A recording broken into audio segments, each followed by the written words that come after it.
Il la raillait en allemand, certain qu'elle ne comprendrait pas, jusqu'à ce qu'elle lui réponde et brise son ego. L'odeur des grains de café torréfié flottait dans l'air, se mêlant au léger cliquetis des tasses et au doux murmure des clients du petit matin. C'était un de ces jours où le temps semblait filer plus vite que les mains ne pouvaient suivre. Derrière le comptoir, Daniel Rodès allait de table en table, notant les commandes sur son bloc-notes, équilibrant un plateau de cappuccino fumant d'une main, et remplissant les sucriers de l'autre. Elle était debout depuis avant le lever du soleil, son deuxième service de la semaine, et ce n'était que mardi. Elle ne l'avait pas remarqué tout de suite.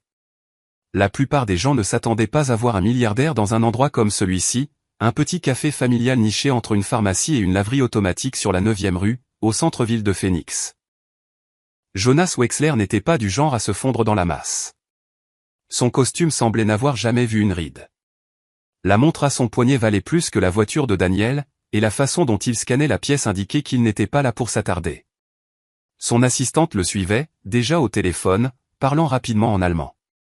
Jonas choisit un siège près de la fenêtre où la lumière du soleil se déversait sur la table comme un projecteur. Il ne commanda pas tout de suite. Au lieu de cela, il tapota quelque chose sur son téléphone, puis se pencha en arrière, attendant clairement quelqu'un. Le café n'était pas chic, mais il était propre, calme, et le genre d'endroit où les habitués connaissaient le personnel par leur nom. Jonas, cependant, ressemblait à quelqu'un qui n'apprenait jamais le nom de personne à moins que cela ne puisse l'aider à conclure une affaire. Daniel s'approcha avec son sourire habituel, celui qui ne révélait pas à quel point elle était épuisée. « Bonjour, dit-elle, le stylo prêt. Puis-je vous apporter quelque chose à boire en attendant ?» Jonas leva les yeux vers elle, puis les reposa sur son téléphone. « De l'eau plate, à température ambiante, et assurez-vous qu'elle soit en bouteille. » Ce n'était pas une demande impolie, mais la façon dont il l'avait dite lui donna l'impression d'avoir reçu un ordre, et non un choix. Elle apporta son eau quelques instants plus tard, la posant délicatement devant lui. Son assistante revint à la table, parlant de nouveau en allemand, sa voix abaissée mais ferme. Daniel ne comprenait pas tous les mots, pas encore. Mais elle en saisit des bribes. Des mots qui la firent jeter un coup d'œil par-dessus son épaule, des mots qu'elle avait déjà entendus lorsqu'elle vivait à l'étranger. Puis la porte s'ouvrit, et un grand homme en costume bleu marine entra. Il était plus âgé, peut-être vers la cinquantaine, et marchait comme s'il avait l'habitude que les gens s'écartent de son chemin. Jonas se leva pour le saluer, passant instantanément à l'allemand. Les deux hommes se serrèrent la main, s'assirent et baissèrent la voix, mais pas suffisamment. Daniel n'écoutait pas aux portes, pas exactement. Mais dans un café, le son porte. Elle en saisit des bribes, juste assez pour sentir quelque chose changer dans l'atmosphère, puis elle l'entendit, un commentaire sur la serveuse, d'un ton qui n'avait pas besoin de traduction. Ces mots glissèrent rapidement de sa langue avec un rire moqueur, mais Daniel les comprit parfaitement. Elle avait passé 3 ans à Berlin à étudier et à travailler à temps partiel avant de retourner aux États-Unis. Son allemand était courant. L'insulte ne concernait pas son service, elle la concernait elle, son apparence. Son stylo plana au-dessus de son bloc-notes, mais elle n'écrivit rien. Au lieu de cela, elle regarda Jonas, le regarda vraiment, et fit un choix. Mais Jonas n'avait aucune idée que la femme qui se tenait devant lui pouvait répondre dans la même langue qu'il croyait être son bouclier. Le café n'était pas le genre d'endroit que l'on s'attendait à voir sur un blog de voyage. Pas d'enseigne au néon ni de couverture de menu brillante, juste des chaises dépareillées, un long comptoir en bois poli par des années de coudes appuyés dessus, et un tableau noir listant les plats du jour dans une écriture bouclée. L'air sentait légèrement la cannelle des pâtisseries qui refroidissaient à l'arrière, et la lumière du soleil filtrait par la grande fenêtre avant, captant les minuscules flocons de poussière dérivant paresseusement dans l'air. C'était assez animé pour que Daniel reste occupé, mais pas chaotique. La plupart des clients étaient des habitués, le genre qui savait exactement ce qu'ils voulaient et n'avait pas besoin de menu. Un couple âgé partageait un muffin aux myrtilles à la table du coin, leur tête penchée sur une grille de mots croisés. 2 étudiants étaient assis à l'arrière, tapant furieusement sur leurs ordinateurs portables, écouteurs branchés. Un homme en uniforme de construction prit un café à emporter, faisant un signe de tête à Daniel en guise de remerciement silencieux avant de disparaître par la porte. Jonas ne cadrait pas ici. Non seulement à cause de son costume, mais à cause de sa façon de se tenir. Il y avait une acuité dans sa présence, comme quelqu'un qui mesurait constamment la valeur d'une situation avant de décider à quel point elle méritait son attention. Son compagnon, l'homme plus âgé qui venait de le rejoindre, semblait plus à l'aise, mais conservait cette même confiance raffinée. Derrière le comptoir, Daniel versa un autre café, observant Jonas et son compagnon par-dessus le bord de la cafetière en verre. Ils n'essayaient pas de cacher leur conversation, du moins pas de quiconque qu'ils supposaient ne pas la comprendre. Elle saisit quelques mots de plus en allemand, certains termes commerciaux qu'elle reconnaissait vaguement, d'autres qu'elle connaissait trop bien. Ce n'était pas juste une conversation futile. Ils discutaient de contrats, de transferts d'argent et de noms qu'elle n'avait jamais entendus auparavant, mais dont elle pouvait dire qu'ils étaient importants. Elle se dirigea de nouveau vers leur table. « Êtes-vous prêt à commander » demanda-t-elle, déposant 2 menus. Jonas ne quitta pas l'homme âgé des yeux. « Nous prendrons juste des cafés pour l'instant. » Noirs, tous les deux. Daniel le nota, bien qu'elle n'en eût pas besoin. Elle hésita une seconde, se demandant si elle devait poser la question habituelle, avec du lait ou du sucre. Mais le ton de la voix de Jonas lui dit de ne pas s'en préoccuper. Alors qu'elle se détournait, elle l'entendit de nouveau, sa voix en allemand, disant quelque chose qui fit rire l'homme âgé. La mâchoire de Daniel se crispa un instant avant qu'elle ne se force à continuer de marcher. Elle avait appris depuis longtemps qu'on ne pouvait pas réagir à chaque commentaire. Mais celui-ci était différent. Au comptoir, elle versa 2 cafés noirs dans des tasses, son esprit ruminant ce qu'elle avait entendu. Les mots n'étaient pas seulement dédaigneux, ils étaient personnels, et cela ne lui plaisait pas. Elle rapporta les tasses à la table, les déposant doucement. 2 cafés noirs, dit-elle avec un sourire. Jonas fit un bref signe de tête, attrapant déjà son téléphone. L'homme âgé la remercia en anglais et retourna à sa conversation. Daniel s'éloigna, mais pas trop. Elle s'occupa à essuyer la table à côté d'eux, assez près pour saisir plus de leurs mots sans avoir l'air d'écouter. Plus elle entendait, plus sa curiosité se transformait en quelque chose de plus aiguisé. Il ne s'agissait plus seulement d'elle. Mais si Jonas pensait que la barrière de la langue lui offrait une protection, il était sur le point d'apprendre à quel point il se trompait. Daniel décida qu'elle n'allait pas laisser passer les commentaires, mais elle n'allait pas non plus se précipiter. Le timing comptait. Elle l'avait appris de son temps passé à l'étranger, lors de réunions d'affaires, en classe, même en négociant des produits frais sur les marchés de Berlin. Si l'on veut le plus d'impact, il faut attendre que l'autre personne se sente à l'aise, convaincue d'avoir le dessus. Elle revint à la table de Jonas, un petit bloc-notes glissé dans la poche de son tablier. Cette fois, elle se tint juste assez près pour faire partie de leur espace. Je voulais juste vous informer que notre cuisine propose 2 plats du jour, une omelette épinard feta, ou le burrito du petit déjeuner si vous avez plus faim. Jonas la regarda, presque impatient. L'omelette, sans oignon, et apportez-la rapidement, s'il vous plaît. Il ne leva plus les yeux, se contentant de lui glisser le menu comme si c'était une réflexion après coup. L'homme plus âgé lui offrit un sourire poli et dit « Je prendrai la même chose. » Merci. Son ton était plus chaleureux, mais Daniel pouvait dire qui menait la dynamique à cette table. Elle nota leur commande, puis se pencha légèrement vers l'homme plus âgé. Ce sera prêt dans environ 10 minutes. Le téléphone de Jonas vibra, et il le décrocha immédiatement, repassant à l'allemand. Daniel ne comprit pas chaque phrase, mais le ton était sec, presque dédaigneux. Elle saisit des mots comme « personne » et « perdre du temps ». Il ne parlait pas de son omelette. Alors qu'elle retournait au comptoir, elle croisa une habituée, Madame Turner, qui attendait son latte. « Vous courez aujourd'hui » dit Madame Turner, d'une voix chaleureuse. Daniel sourit. « Juste un peu d'énergie supplémentaire dans la pièce, je suppose. » Elle lui tendit le latte et entra dans la cuisine pour transmettre les commandes à Miguel, le cuisinier. Pendant que l'omelette grésillait sur le grill, elle repassa les fragments des mots de Jonas dans sa tête. La façon dont il l'avait regardé plus tôt, comme s'il l'évaluait selon un standard invisible. Le ton suffisant quand il avait cru qu'elle ne pouvait pas comprendre. Elle n'était pas en colère, pas exactement, plutôt résolue. Quand les assiettes furent prêtes, elle les apporta, équilibrant le plateau d'une main. Elle plaça l'omelette de Jonas devant lui en premier, puis celle de l'homme plus âgé. « Faites-moi savoir si vous avez besoin d'autre chose. » Jonas ne dit pas « merci ». Il ne la regarda même pas. Au lieu de cela, il prit une gorgée de café et murmura quelque chose sous son souffle à l'homme plus âgé en allemand, quelque chose qui fit légèrement lever les sourcils de ce dernier avant qu'il ne rît de nouveau. Daniel se détourna lentement, dissimulant le fait qu'elle avait entendu chaque mot. Son allemand n'était pas seulement conversationnel, il était précis. Elle savait exactement comment Jonas l'avait appelé. De retour derrière le comptoir, elle prit un instant pour respirer. Il aurait été facile de lui renvoyer ces mots à la figure, devant son compagnon, voire de faire une scène. Mais ce n'était pas la bonne approche. Elle voulait que le moment frappe fort, que ce soit quelque chose dont il se souviendrait. Alors, elle attendit. Elle versa un autre café pour un client au bout du comptoir, redressa la pile de menus près de la caisse, et garda une oreille attentive à la table de Jonas. La conversation était revenue aux affaires, mais l'arrogance dans sa voix ne s'était pas estompée. Daniel sentait une chaleur monter dans sa poitrine, pas une colère incontrôlable, mais le genre que l'on peut canaliser.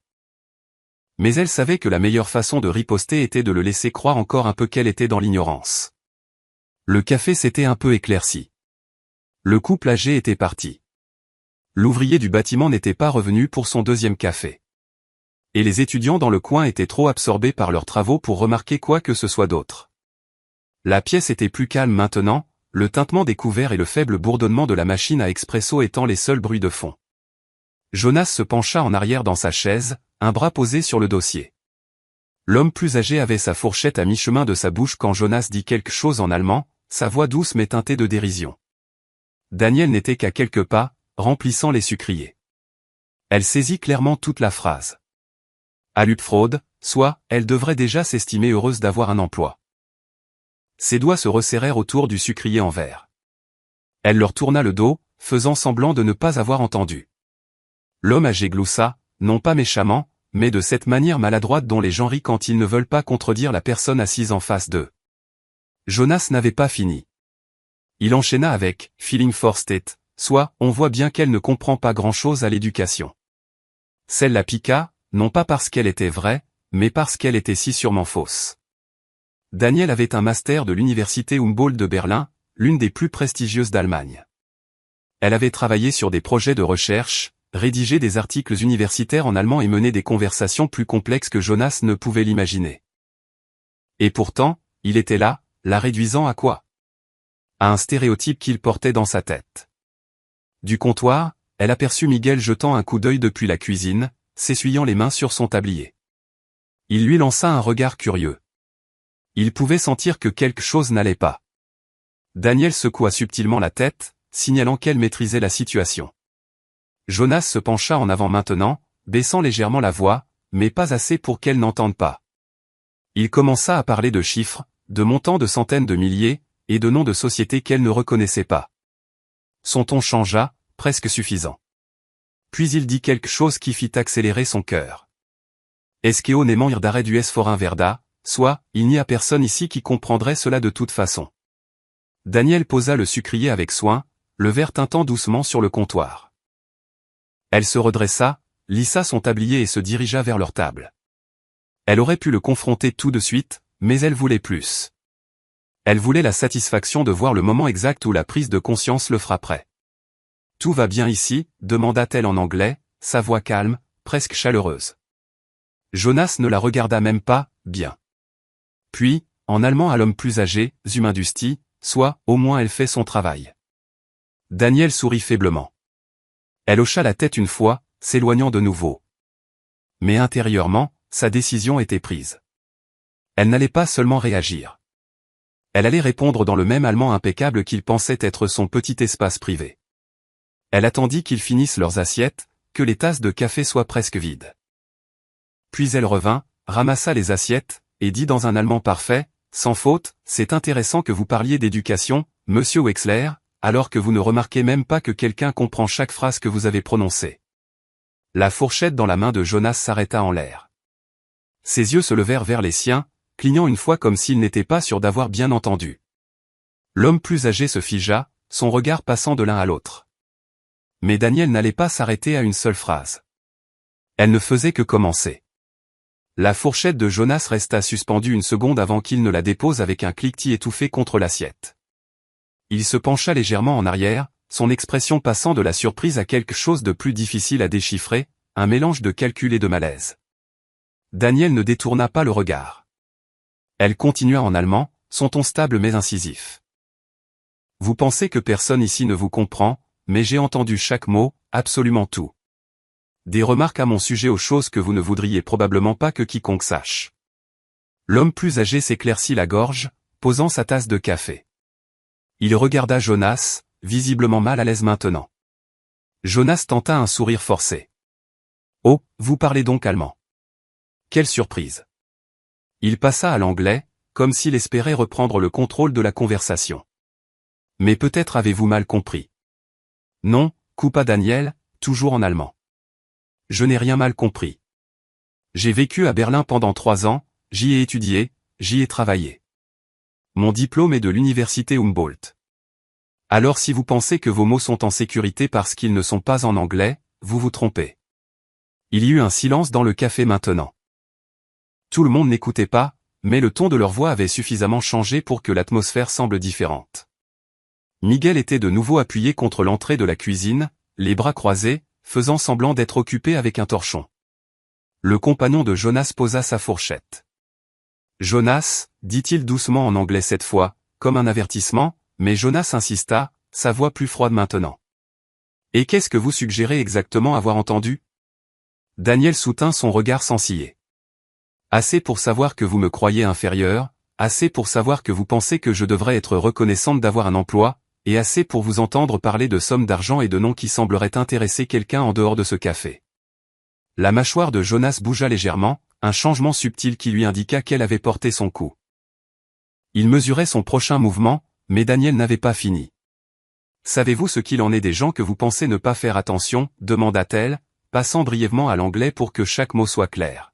« Ils remarquent souvent plus que vous ne le voudriez. » L'homme plus âgé se pencha vers Jonas maintenant, murmurant quelque chose de trop bas pour que Daniel l'entende. Les yeux de Jonas restèrent sur elle, mais son silence en disait long. Elle n'éleva pas la voix. Pas besoin. La fermeté de son ton faisait tout le travail. J'ai déjà rencontré des gens comme vous, dit-elle de nouveau en allemand. Vous entrez dans un endroit et pensez pouvoir mesurer la valeur de quelqu'un d'un coup d'œil, et parfois vous avez raison. Mais pas aujourd'hui. Il n'y avait ni jubilation ni suffisance dans sa voix, juste des faits.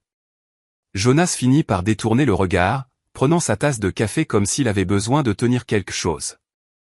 Daniel savait qu'elle l'avait déstabilisé, et une partie d'elle voulait insister davantage, évoquer exactement les parties de sa conversation qui avaient attiré son attention, mais elle savait aussi quand laisser un moment en suspens. Elle recula de la table. « Profitez bien de la fin de votre café, messieurs. » Jonas ne répondit pas. L'homme plus âgé lui fit un petit signe de tête, le genre qui disait qu'il comprenait plus qu'il ne le laissait paraître. Mais Daniel avait semé une graine, et elle savait qu'elle germerait. Car maintenant Jonas ne craignait pas seulement d'être embarrassé, il se demandait exactement combien elle avait entendu. Jonas tenta de le masquer, mais Daniel pouvait voir le léger resserrement autour de sa bouche, le tapotement agité de ses doigts sur l'anse de sa tasse de café. Cette aura calme et inébranlable de milliardaire s'était estompée juste assez pour qu'elle le remarque. L'homme plus âgé se pencha vers lui, parlant en anglais. « Maintenant, vous voulez baisser la voix. » Jonas lui lança un regard. « C'est bon, » murmura-t-il, bien qu'il ne semblât pas convaincu. Il jeta un coup d'œil autour du café d'une manière qu'il n'avait pas eue auparavant, comme s'il était soudain conscient qu'il y avait d'autres personnes dans la pièce. 2 tables plus loin, un homme d'âge moyen avec une tablette faisait semblant de lire les nouvelles, mais continuait de jeter des regards vers Jonas. Les étudiants continuaient de taper, mais Daniel savait mieux que de supposer que leurs écouteurs signifiaient qu'ils ne pouvaient pas entendre. Miguel n'était pas retourné dans la cuisine. Jonas prit une gorgée de café délibéré et se pencha en arrière, affectant la nonchalance. « Je pense qu'il y a eu un malentendu, » dit-il, sa voix juste assez forte pour que Daniel l'entende depuis le comptoir. Les serveuses, elles entendent des choses, mais elles ne saisissent pas toujours le contexte.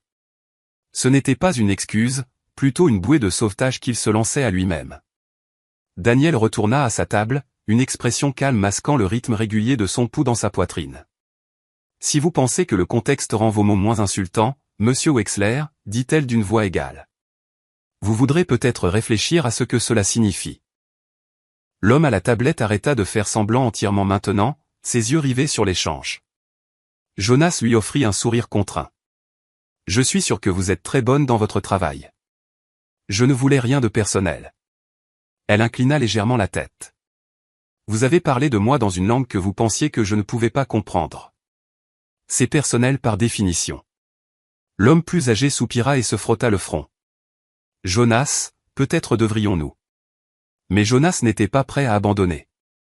Écoutez, vous êtes clairement intelligente, et j'apprécie que vous ayez passé du temps à l'étranger, mais ceci, c'est un malentendu qui prend une ampleur inutile. Une ampleur inutile? Demanda Daniel, son ton toujours contrôlé mais plus incisif maintenant. Vous avez raison sur une chose. J'ai entendu plus que vos simples insultes. J'ai suffisamment entendu parler de transferts financiers et de noms d'entreprise pour me demander pourquoi vous les disiez en public. Ça fit mouche. Le regard de Jonas vacilla un instant vers l'homme à la tablette, puis vers les étudiants à l'arrière. La pièce sembla plus petite d'une certaine manière. La lumière du soleil de la fenêtre ne semblait plus atteindre aussi loin, l'air plus épais du poids de quelque chose de tacite. Jonas baissa la voix, presque un murmure. Prudence. Daniel recula d'un pas, hochant la tête une fois comme si elle venait de se confirmer quelque chose. Vous avez raison, dit-elle. La prudence est une bonne idée. Elle se retourna et s'éloigna, mais pas loin, juste de retour au comptoir où elle pouvait encore voir leur table. Jonas et l'homme plus âgé parlaient maintenant par phrases rapides et courtes. Il semblait troublé, sa main parcourant sa mâchoire comme s'il pouvait dissiper la tension. Une partie de Daniel voulait s'arrêter là, le laisser avec le malaise de savoir que ces mots n'étaient pas passés inaperçus.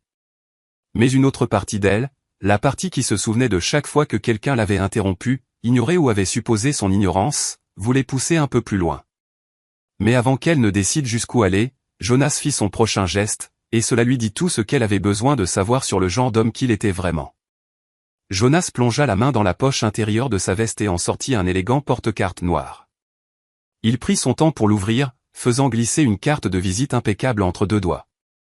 La façon dont il la tenait n'était pas décontractée, elle était délibérée, comme s'il présentait une issue de secours. Il la posa sur le bord de la table le plus proche de Daniel. « Si jamais vous voulez un meilleur emploi, dit-il, sa voix redevenue douce, appelez mon assistante. Je suis sûr que nous pouvons trouver quelque chose qui corresponde mieux à vos talents. » Daniel ne toucha pas la carte. Elle la regarda un instant, puis le regarda de nouveau. Est-ce censé être des excuses? C'est une opportunité, répondit Jonas. Parfois, il vaut mieux aller de l'avant plutôt que de s'attarder sur des malentendus. Elle expira doucement par le nez, non pas un rire, mais presque. Vous pensez pouvoir insulter quelqu'un, remettre en question son intelligence, et puis faire disparaître tout cela avec une offre d'emploi? Ce n'est pas aller de l'avant. C'est essayer d'enterrer l'affaire. L'homme plus âgé se remua sur sa chaise, visiblement mal à l'aise maintenant. Jonas, peut-être devrions-nous laisser tomber. Daniel posa ses mains sur le dossier de la chaise en face d'eux, sa voix calme mais ferme. Savez-vous pourquoi je suis revenu de Berlin, monsieur Wexler? Ce n'était pas parce que je n'y arrivais pas. J'avais un emploi, des amis, un avenir. Mais mon jeune frère est tombé malade. Il avait besoin de quelqu'un pour s'occuper de lui, quelqu'un pour aider à payer les traitements que l'assurance ne couvrirait pas. Alors, je suis revenu. Je fais des doubles shifts ici, non pas parce que je ne peux pas trouver mieux, mais parce que cela me permet d'être à la maison quand il a besoin de moi. Elle se redressa, croisant son regard. Alors, quand vous me regardez et voyez quelqu'un qui, selon vous, devrait être reconnaissant d'avoir un emploi, vous passez à côté de tout ce qui compte. Et quand vous supposez que parce que je suis serveuse, je ne vous comprends pas, vous n'avez pas seulement tort. Vous faites preuve exactement du genre d'arrogance qui pousse les gens à ne plus faire confiance aux hommes comme vous. La pièce était plus silencieuse maintenant qu'elle ne l'avait été de toute la matinée. Même la machine à expresso avait cessé de siffler. Jonas baissa les yeux vers la carte de visite intacte, puis les releva.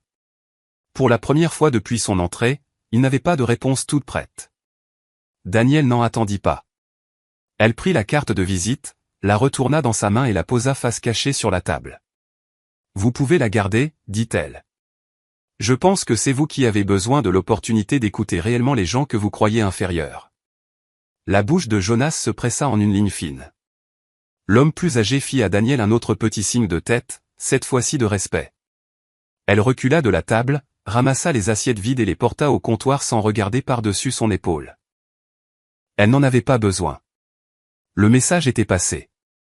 Du coin de l'œil, elle aperçut Jonas glisser la carte de visite dans son porte-carte. Son visage restait fermé, impénétrable, comme s'il refusait de trahir la moindre émotion. Il se pencha vers l'homme plus âgé et lui murmura quelques mots à voix basse. L'autre secoua simplement la tête, presque imperceptiblement, comme pour clore la discussion. Daniel, de son côté, se servit un verre d'eau. Elle sentit l'adrénaline, jusque-là brûlante dans ses veines, se retirer peu à peu comme une vague qui s'échoue. Elle n'avait jamais eu l'intention de provoquer une scène aujourd'hui, mais certaines vérités, une fois prononcées, se chargent d'elles-mêmes de bouleverser l'air autour d'elle. Et lorsque Jonas se leva pour partir, son silence fut plus clair que n'importe quel mot, le message était passé. Même si sa fierté l'empêchait de l'admettre, il choisit de quitter les lieux sans ajouter la moindre parole. La petite clochette au-dessus de la porte tinta doucement, un son léger qui contrastait avec la tension encore suspendue dans l'air. Jonas franchit le seuil et s'avança vers la lumière éclatante de l'Arizona, suivi de son compagnon qui marchait quelques pas derrière lui.